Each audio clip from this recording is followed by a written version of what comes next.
Hello, traders. Today is Monday, July 21st, and I'm going to be analyzing the pound yen, and we're going to start off on the daily time frame. So the pound yen is kind of drifting down a little bit, but until it breaks structure to the downside, we really can't say that this move down is anything more than a pullback to the uptrend. We definitely don't have a Fibonacci bounce. We definitely do not have a break of structure. We definitely do not have a lower high.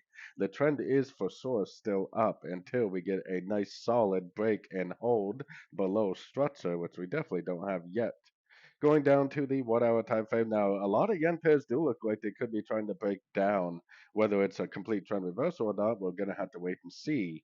I think that this may drift down a little bit more, but if it does break structure to the upside at any one of these Fibonacci retracement levels, that I definitely would continue to look for longs because the trend is definitely still up on all these higher time frames.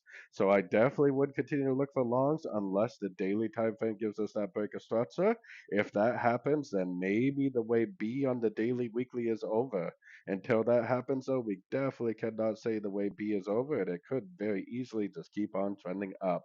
The trend is definitely your friend as always. So, anyways, don't forget to check out my free Discord group, link down here in the corner. Take a look at my website, fxpipcollector.com. And as always, thank you for watching and happy trading.